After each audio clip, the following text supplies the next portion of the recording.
Hello friends, this is Sumit and welcome back to my YouTube channel dear learner academy. एक बार फिर से आप सबका डियर लर्नर एकेडमी में स्वागत है। तो प्यारे साथियों, कैसे हैं आप सब? उम्मीद है आप सब बहुत ही अच्छे होंगे, ठीक है। और आपकी तैयारी भी बहुत बेहतरीन चल रही होगी। हम बात करने वाले हैं संजीवनी सीरीज़ की, जो एग्जामपुर के विवेक सर ने संजीवनी सीरीज़ लॉन्च किया है, उसी के बारे में हम बात करते हैं और वही से संबंधित, उसी टॉपिक से संबंधित सॉल्यूशन हम करवाते हैं। यानी संजीवनी सीरीज़ का सॉल्यूशन हम अपने चैनल पर करवा रहे हैं और आप लोगों का रिस्पॉन्स भी हमें बहुत ही अच्छा देखने को मिल रहा है। इसी क्रम में हम अपने आज के वीडियो में बात करने वाले हैं संविधान से संबंधित। आज हमारी 7वीं क्लास होने वाली है, मतलब कि आप कह सकते हैं कि हम लोग कितने ही अच्छे लेवल पर चल रहे हैं, ठीक है। एग्ज़ाम डेट यानी कह सकते हैं जो फॉर्म नोटिफिकेशन का आने वाला है, उसको आने से पहले ही हम अपने सभी सब्जेक्ट को कंप्लीट करा देंगे। ये आप विश्वास रखिए, हम पूरा सिलेबस ख़त्म कर देंगे, ठीक है। तो उससे संबंधित यदि और भी कोई जारी होते हैं, एग्जामपुर की कोई भी सीरीज जारी होती है, तो हम उसका भी सॉल्यूशन करवाएंगे। आपसे बस इतना ही अनुरोध है कि यदि आप चैनल पर नए हैं तो चैनल को सब्सक्राइब कर लिया कीजिए, वीडियो को शेयर कर दिया कीजिए और एक प्यारा सा कमेंट अपना छोड़ दिया कीजिए, ताकि हमें उसको देखकर जो है जो खुशी मिलती है ना, आप समझ नहीं सकते, ठीक है। तो हम बस आपसे इतना ही कहेंगे कि यदि आप चैनल पर नए हैं तो चैनल को सब्सक्राइब कर लिया कीजिए, ठीक है। और चलते हैं अपने अगले सीरीज की आगे बात करते हैं। हमने इससे पहले इसी टॉपिक में 70 क्वेश्चंस देखे थे, ठीक है। बात करने वाले हैं किसकी? तो अगर हम बात करें कि हमारा चैप्टर क्या था, केंद्र एवं राज्य विधायी संबंध, इसमें हमने 70 क्वेश्चन तक देखे थे, यानी 70 क्वेश्चन करने वाले थे फिलहाल। और उससे पहले जो भी क्वेश्चंस किए थे उन सबको हमने आपको दे दिया था, ठीक है, प्रोवाइड करवा दिया था। अब 70 क्वेश्चन से स्टार्ट करने वाले हैं, मतलब कि इस वीडियो में भी हम लगभग 70 ही क्वेश्चन करने वाले हैं, ठीक है। तो चलिए स्टार्ट करते हैं आज का अपना सेशन। 70 नंबर क्वेश्चन क्या कहता है कि निम्नलिखित में से कौन सा राज्य सूची से में किसी मामले पर संसद को कानून बनाने के लिए राज्यों द्वारा अनुरोध करने के बाद संसद द्वारा पारित कानूनों का एक उदाहरण है, ठीक है। हमको इसका उत्तर बताना है। चलिए ऑप्शंस देख लेते हैं। ऑप्शंस में दिया गया क्या? विकलांग व्यक्तियों का अधिकार अधिनियम 2016, मुस्लिम महिला यानी विवाह पर अधिकारों का संरक्षण अधिनियम 2019, भगोड़ा आर्थिक अपराधी अधिनियम 2018 या वन्य जीव संरक्षण अधिनियम 1972। तो 70 नंबर क्वेश्चंस का ऑप्शन नंबर डी यानी वन्य जीव संरक्षण अधिनियम 1972 इसका सही जवाब होगा, ठीक है। आगे बढ़ते हैं। अगला प्रश्न कहता है कि पिछड़े वर्ग का राष्ट्रीय आयोग निम्नलिखित में से किस प्राधिकारी को अपनी वार्षिक रिपोर्ट प्रस्तुत करता है, ठीक है। हमको बताना है कि किस प्राधिकारी को अपनी वार्षिक रिपोर्ट प्रस्तुत करता है पिछड़े वर्ग का राष्ट्रीय आयोग, ठीक। 71 नंबर क्वेश्चंस का ऑप्शन नंबर ए सही जवाब है, यानी भारत के राष्ट्रपति को, ठीक है। आगे बढ़ते हैं। अगला प्रश्न है किस संवैधानिक संशोधन अधिनियम ने मतदान की आयु को 21 वर्ष से घटाकर 18 वर्ष कर दिया था, ठीक है। हमको बताना है कि किस संवैधानिक संशोधन द्वारा ये कार्य किया गया था। तो आप कहेंगे 61वां संवैधानिक संशोधन अधिनियम 1988 के द्वारा, ठीक है। डी ऑप्शन इसका सही जवाब है। 61वां संवैधानिक संशोधन अधिनियम 1988 के द्वारा जो है मतदान की आयु 21 वर्ष से घटाकर 18 वर्ष कर दिया गया था, ठीक है। आगे बढ़ते हैं। अगला प्रश्न है भारत की राज्यसभा के पदेन अध्यक्ष कौन है? तो भारत के उपराष्ट्रपति जो है भारत की राज्यसभा के पदेन अध्यक्ष होते हैं, आप सभी को पता होना चाहिए। तो भारत के उपराष्ट्रपति इसका सही जवाब है, ठीक है। आगे बढ़ते हैं। अगला प्रश्न है आर्थिक मामलों पर मंत्रिमंडलीय समिति का अध्यक्ष कौन होता है, जो आर्थिक क्षेत्र में सरकारी गतिविधियों का निर्देशन और समन्वयन करता है, ठीक है। हमको ये बताना है कि कौन निर्देशन और समन्वयन करता है। तो ये करते हैं आपके भारत के प्रधानमंत्री, ठीक है। 74 नंबर क्वेश्चन का ऑप्शन नंबर 20 सही जवाब है, भारत के प्रधानमंत्री। आगे बढ़ते हैं। अगला प्रश्न क्या कहता है भारतीय संविधान और इसके तहत अधिनियमित कानून के अंतिम व्याख्याकार कौन होते हैं? 75 नंबर क्वेश्चन में कह रहा है कि भारतीय संविधान और इसके तहत अधिनियमित कानून के अंतिम व्याख्याकार हमको बताना है। चलिए देखते हैं। तो इसका जवाब जो है सर्वोच्च न्यायालय, ठीक है। ऑप्शन बी इसका सही जवाब है, सर्वोच्च न्यायालय, ठीक। आगे बढ़ते हैं। अगला प्रश्न कह रहा है भारतीय संविधान का कौन सा अनुच्छेद राज्य सूची में किसी मामले के संबंध में कानून बनाने के लिए संसद को अधिकृत करने के लिए राज्यसभा को विशेष अधिकार प्रदान करता है, ठीक है। तो 76 नंबर क्वेश्चन का भी ऑप्शन नंबर डी यानी आर्टिकल 249, ठीक। ये इसका सही जवाब है, आर्टिकल 249। आगे बढ़ते हैं। अगला प्रश्न कहता है कि निम्नलिखित में से कौन सा याचिका सरकारी पद के अनाधिकार ग्रहण को रोकती है, ठीक है। तो 77 नंबर क्वेश्चन का ऑप्शन नंबर सी अधिकार परीक्षा यानी को वारंटो इसका सही जवाब है, अधिकार परीक्षा, ठीक है। आगे बढ़ते हैं।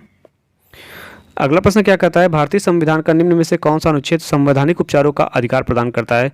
तो आप सभी को पता होगा कि आर्टिकल 32 यानी अनुच्छेद 32 जो है, इसको अम्बेडकर साहब ने क्या कहा था? संविधान की आत्मा कहा था, ठीक है। यही जो है हमारा क्या कहता है संवैधानिक उपचारों का अधिकार प्रदान करता है। आगे बढ़ते हैं। अगला प्रश्न है, नवनिर्वाचित लोकसभा की बैठक की अध्यक्षता करने के लिए स्पीकर प्रो टेम यानी कुछ समय के लिए स्पीकर की नियुक्ति कौन करता है? स्पीकर प्रो टेम की नियुक्ति कौन करता है? तो करते हैं भारत के राष्ट्रपति। ठीक है, ऑप्शन सी इसका सही जवाब है, भारत के राष्ट्रपति करते हैं। ठीक है, आगे बढ़ते हैं। अगला प्रश्न कहता है कि भारतीय संविधान के संदर्भ में भारत के महान्यायवादी की पदावधि क्या है? तो भारत के महान्यायवादी की पदावधि, इसकी मतलब कोई निश्चित अवधि नहीं होती है। ठीक है, आगे बढ़ते हैं।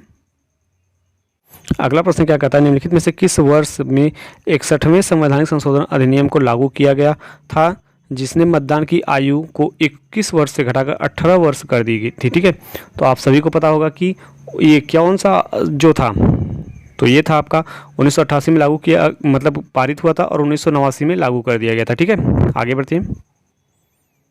संवैधानिक संशोधनों के माध्यम से भारतीय संविधान में कितनी अनुसूचियां जोड़ी गई हैं?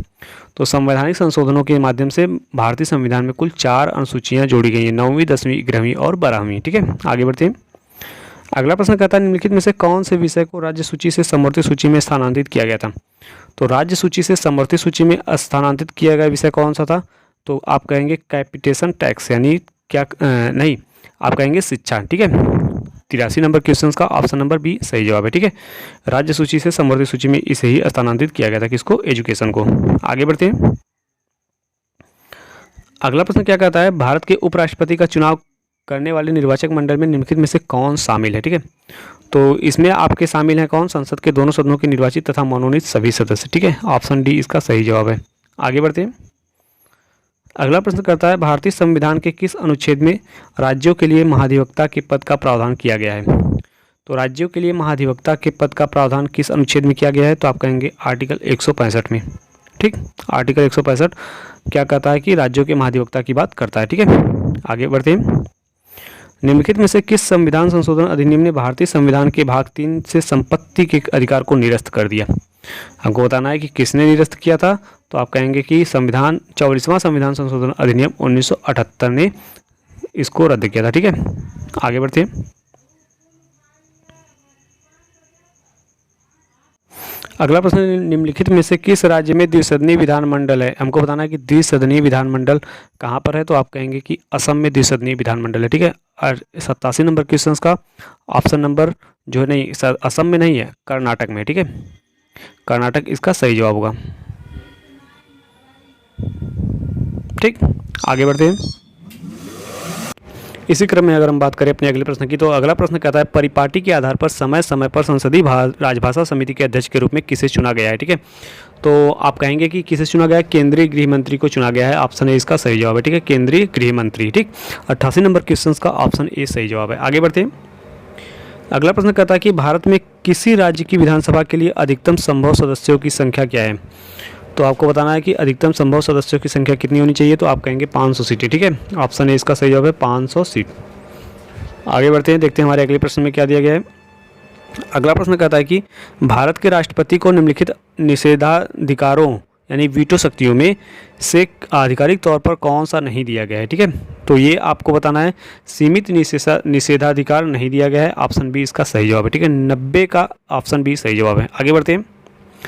अगला प्रश्न कहता है कि किसे यह निर्देश देने का अधिकार है कि संसद का एक अधिनियम किसी राज्य में अनुसूचित क्षेत्र पर लागू नहीं होता है या निर्दिष्ट संसाधनों और अपवादों के साथ लागू होता है? ठीक है, तो आप बताएंगे, तो इसका सही जवाब है राज्य के राज्यपाल। ठीक है, ऑप्शन ए इसका सही जवाब है, गवर्नर ऑफ द स्टेट। आगे बढ़ते हैं। अगला प्रश्न कहता है कि भारतीय संविधान का कौन सा अनुच्छेद उल्लेख करता है कि मंत्रिपरिषद सामूहिक रूप से लोकसभा के प्रति उत्तरदायी है? ठीक है, मंत्रिपरिषद जो है सामूहिक रूप से लोकसभा के प्रति उत्तरदायी है, यह कौन सा अनुच्छेद बताता है? तो आप कहेंगे कि आर्टिकल 75। ठीक है, यह बताता है। ठीक है, कौन बताता है? आर्टिकल 75। आगे बढ़ते हैं। 9वीं अनुसूची को ... द्वारा भारतीय संविधान में पेश किया गया था, तो किसके द्वारा पेश किया गया था? तो आप कहेंगे कि प्रथम संविधान संशोधन अधिनियम 1951 के द्वारा, तो 93 का ऑप्शन बी एकदम सही जवाब है। ठीक, आगे बढ़ते हैं। अगला प्रश्न आपका क्या कह रहा है कि निम्नलिखित में से किस विषय में संसद और राज्य विधानमंडल दोनों को कानून बनाने का अधिकार है। आपको बताना है कि किस विषय पर संसद और राज्य विधानमंडल दोनों कानून बना सकते हैं। ठीक है, तो आपराधिक कानून पर ये दोनों कानून बना सकते हैं। ठीक है, क्रिमिनल लॉ। आगे बढ़ते हैं। भारतीय संविधान की निम्नलिखित में से किस अनुसूची में भारत के राष्ट्रपति की परिलब्धियों, भत्तों और विशेष अधिकारों का उल्लेख किया गया है। ठीक है, तो हमको बताना है किस में किया गया है, तो आप कहेंगे कि द्वितीय अनुसूची में किया गया है। ठीक है, तृतीय में शपथ की बात कही गई है, द्वितीय में वेतन भत्ते की बात कही गई है। ठीक, आगे बढ़ते हैं। निवारक निरोध अधिनियम को संसद द्वारा किस वर्ष पारित किया गया था, तो आप कहेंगे कि निवारक निरोध अधिनियम को संसद द्वारा 1950 में पारित किया गया था। 1950 इसका सही जवाब है। ठीक, आगे बढ़ते हैं। अगला प्रश्न क्या कह रहा है कि लोकसभा का सामान्य कार्यकाल क्या है, तो लोकसभा का सामान्य कार्यकाल 5 वर्ष होता है, ये सभी आपको पता होना चाहिए। ठीक है, राज्यसभा का 6 वर्ष होता है, लेकिन लोकसभा का 5 वर्ष होता है। आगे बढ़ते हैं। अगला प्रश्न आपको देखने को मिल रहा है कि अविश्वास प्रस्ताव पर चर्चा किए जाने के लिए मंजूर करने हेतु लोकसभा के कितने सदस्यों द्वारा समर्थन किया जाना चाहिए। ठीक है, तो अविश्वास प्रस्ताव की बात कर रहा है, तो टोटल कितने सदस्यों का समर्थन चाहिए आपको, तो आप कहेंगे 50 इसका सही जवाब है। ठीक है, 50 सदस्यों का समर्थन चाहिए होता है। आगे बढ़ते हैं। भारत के संविधान के किस अनुच्छेद में राष्ट्रपति को उनके कार्यों के संचालन के में प्रधानमंत्री की अध्यक्षता में मंत्रिपरिषद द्वारा सहायता और सलाह देने का प्रावधान दिया गया है। ठीक है, तो आप कहेंगे कि आर्टिकल 74 में। ठीक है, अनुच्छेद 74 के अनुसार भारत के संविधान में अनुच्छेद 74 के में राष्ट्रपति को उनके कार्यों के संचालन में प्रधानमंत्री की अध्यक्षता में मंत्रिपरिषद द्वारा सहायता और सलाह देने का प्रावधान दिया गया है। ठीक है, आगे बढ़ते हैं। अगला प्रश्न कहता है कि भारतीय संविधान के निम्नलिखित में से किस अनुच्छेद में कानून का शासन सन्निहित है। हमको बताना है किस में सन्निहित है, तो आप कहेंगे अनुच्छेद 14 में। ठीक है, कानून का शासन अनुच्छेद 14 के अंतर्गत सन्निहित है। आगे बढ़ते हैं, देखते हैं हमारे अगले प्रश्न में क्या दिया गया है। अगला प्रश्न कह रहा है कि निम्नलिखित में से किससे भारत में सरकार के प्रमुख के रूप में माना गया है, तो भारत में सरकार के प्रमुख के रूप में किसे माना गया है, तो आप कहेंगे कि भारत के प्रधानमंत्री को माना गया है। ठीक है, ऑप्शन सी इसका सही जवाब है, भारत के प्रधानमंत्री। ठीक, आगे बढ़ते हैं। अगला प्रश्न कहता है कि भारतीय संविधान के निम्नलिखित में से कौन सा अनुच्छेद भारतीय संघ के अटूट स्वरूप को दर्शाते हुए भारत को राज्यों का संघ बताता है। ठीक है, तो भारत को राज्यों का संघ कौन बताता है, तो आप कहेंगे कि आर्टिकल 1 भारत राज्यों का संघ होगा। आपको पता होना चाहिए, अनुच्छेद 1 में यह बात कही गई है। आगे बढ़ते हैं। अगला प्रश्न कहता है कि भारतीय संविधान की 7वीं अनुसूची के अनुसार विवाह और तलाक के विषय पर कानून बनाने का अधिकार किसके पास है, तो विवाह और तलाक के ऊपर कानून बनाने का अधिकार आपको बताना है किसके ऊपर है, तो आप कहेंगे संसद और राज्य विधायिका दोनों के पास होता है। ठीक है, ऑप्शन डी इसका सही जवाब है। ठीक, आगे बढ़ते हैं। अगला प्रश्न हमारा कह रहा है कि भारतीय संविधान की 7वीं अनुसूची के अनुसार संपत्ति का अधिग्रहण और अधियाचन का विषय मतलब किस में शामिल है। ठीक है, तो ये शामिल है आपका समवर्ती सूची में। ऑप्शन डी इसका सही जवाब होगा, समवर्ती सूची। ठीक है, कॉन्करेंट लिस्ट। आगे बढ़ते हैं। अगले प्रश्न में दिया गया है निम्नलिखित में से किस क्षेत्र के लिए सुरक्षा और मंत्रिमंडल समिति ने हाल ही में राष्ट्रीय सुरक्षा के निर्देश जारी किए हैं। ठीक है, हमको बताना है कि किसमें निर्देश जारी किए गए हैं, तो 105 नंबर क्वेश्चन का ऑप्शन नंबर 1 दूर संचार क्षेत्र के में। ठीक है, टेलीकम्युनिकेशन सेक्टर में। आगे बढ़ते हैं।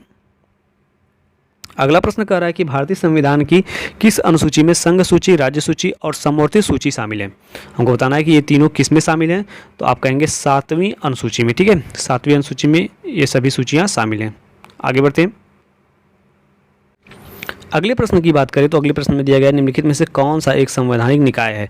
हमको संवैधानिक निकाय बताना है कि इनमें से कौन सा एक संवैधानिक निकाय है, तो आप कहेंगे अंतर राज्य परिषद एक संवैधानिक निकाय है। ठीक है, इंटर स्टेट काउंसिल। आगे बढ़ते हैं।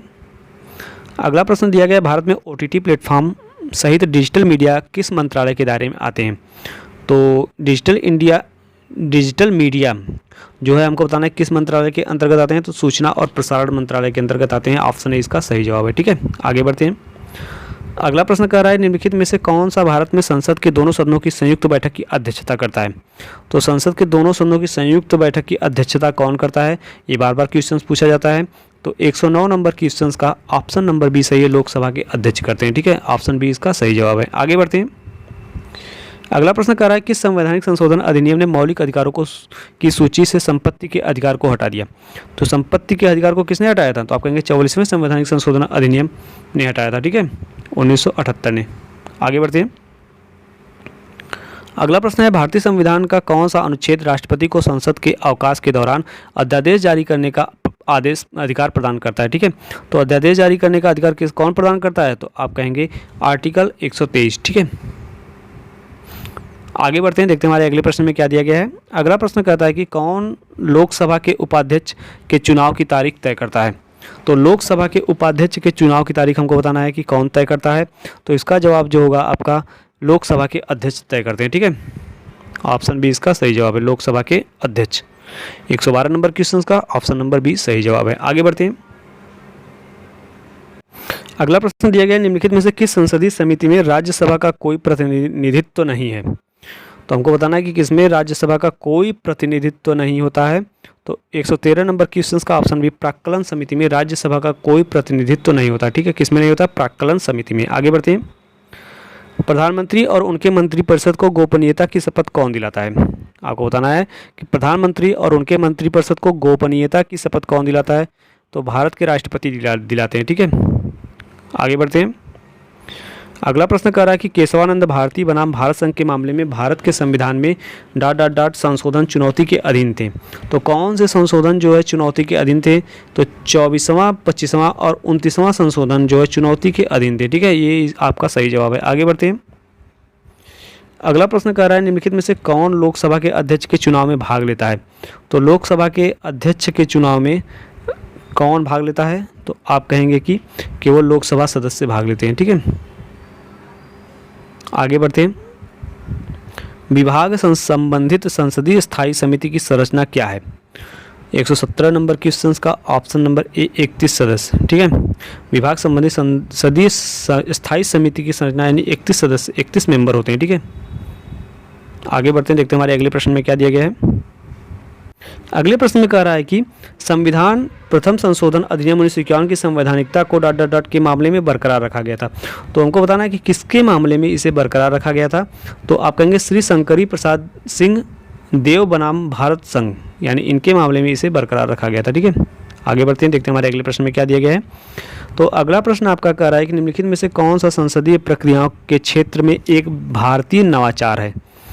तो आपको बताना है कि भारतीय नवाचार क्या है। तो आप कहेंगे कि शून्यकाल एक भारतीय नवाचार है। ठीक है, शून्यकाल 0 हावर्स, ये सही जवाब होगा। आगे बढ़ते हैं, अगले प्रश्न में कह रहा है कि निम्नलिखित में से किस निर्देशक तत्व को 1976 में संवैधानिक संशोधन अधिनियम के माध्यम से भारतीय संविधान की भाग 4 में जोड़ा गया था? ठीक है, तो भाग 4 में कौन सा जोड़ा गया था? तो आप कहेंगे कि 120 नंबर क्वेश्चन का ऑप्शन नंबर बी, पर्यावरण का संरक्षण और सुधार तथा वन और वन्य जीवों की सुरक्षा करना, यही जोड़ा गया था। ठीक है, आगे बढ़ते हैं, देखते हैं हमारे अगले प्रश्न में क्या दिया गया है। अगला प्रश्न कह रहा है कि किस संवैधानिक संशोधन अधिनियम के तहत 5 विषयों को वर्ष 1976 में राज्य सूची से समवर्ती सूची में स्थानांतरित किया गया था? ठीक है, तो राज्य सूची से समवर्ती सूची में स्थानांतरित किया गया था किस संशोधन के द्वारा? तो आप कहेंगे कि 42वें संविधान संशोधन अधिनियम 1976 के द्वारा। ठीक है, आगे बढ़ते हैं, अध्यादेश संसद की पुनः सभा से ... सप्ताह की समाप्ति पर निरस्त हो जाता है। ठीक है, तो आप कहेंगे कितने सप्ताह पर? तो आप कहेंगे कि 6 सप्ताह पर निरस्त हो जाता है। अध्यादेश संसद की पुनः सभा से 6 सप्ताह की समाप्ति पर निरस्त हो जाता है। ठीक है, आगे बढ़ते हैं, अगले प्रश्न में क्या दिया गया है कि किस प्रधानमंत्री के कार्यकाल के दौरान 9वीं अनुसूची को भारतीय संविधान में जोड़ा गया था? तो हमको प्रधानमंत्री का कार्यकाल बताना है। ठीक है, तो वो थे आपके जवाहरलाल नेहरू। ठीक है, जवाहरलाल नेहरू के कार्यकाल में 9वीं अनुसूची को भारतीय संविधान में जोड़ा गया था। आगे बढ़ते हैं, उपराष्ट्रपति को हटाने का प्रस्ताव कहाँ पेश किया जा सकता है? तो उपराष्ट्रपति को हटाने का प्रस्ताव जो है कहाँ पर पेश करेंगे? केवल राज्यसभा में। ठीक है, ऑप्शन सी इसका सही जवाब है। 124 नंबर क्वेश्चन का ऑप्शन सी सही जवाब है। ठीक है, कहाँ पर पेश करते हैं? राज्यसभा में। आगे बढ़ते हैं, अगला प्रश्न कहता है यदि मध्यवर्ती चुनाव न हो तो लोकसभा और प्रत्येक राज्य विधानसभा के लिए चुनाव प्रत्येक ... में होने चाहिए। तो कितने वर्ष में होने चाहिए हमको ये पूछ रहा है। ठीक है, तो आप कहेंगे 5 वर्ष में। ठीक है, 125 नंबर क्वेश्चन का ऑप्शन ए इसका सही जवाब है। ठीक है, 5 वर्ष। आगे बढ़ते हैं, अगला प्रश्न क्या कह रहा है कि नियंत्रक और महालेखा परीक्षक का वेतन किसके वेतन के बराबर होता है? हमको बताना है कि नियंत्रक और महालेखा परीक्षक का वेतन किसके वेतन के बराबर होता है, ये बात हमको बतानी है। तो इसका जो उच्चतम न्यायालय के न्यायाधीश के बराबर होता है। ऑप्शन बी इसका सही जवाब है। ठीक है, आगे बढ़ते हैं, अगले प्रश्न में क्या कह रहा है कि भारतीय संविधान का कौन सा अनुच्छेद राष्ट्रपति को संसद के अवकाश के दौरान अध्यादेश जारी करने का अधिकार प्रदान करता है? तो 127 नंबर क्वेश्चन का आपका जवाब होगा ऑप्शन डी। ठीक है, आर्टिकल 123। आर्टिकल 123 के तहत राष्ट्रपति जो है अध्यादेश जारी कर सकता है। आगे बढ़ते हैं। अगले प्रश्न में क्या कर रहा है, वर्तमान में भारत में कितनी कैबिनेट समितियां कार्यरत हैं? तो वर्तमान में भारत में हमको बताना है कि कितनी कैबिनेट समितियां जो है कार्यरत हैं। 128 नंबर क्वेश्चन का ऑप्शन डी, 8 कैबिनेट समितियां कार्यरत हैं। ठीक है, ऑप्शन डी इसका सही जवाब है। आगे बढ़ते हैं। अगले प्रश्न में कह रहा है कि भारत के विदेशी संबंधों के लिए कौन सा मंत्रालय उत्तरदायी है? तो विदेशी संबंधों के लिए विदेश मंत्रालय का उत्तरदायी होता है। ठीक है, विदेश मंत्रालय, मिनिस्ट्री ऑफ एक्सटर्नल अफेयर्स। आगे बढ़ते हैं, देखते हैं हमारे अगले प्रश्न में क्या दिया गया है।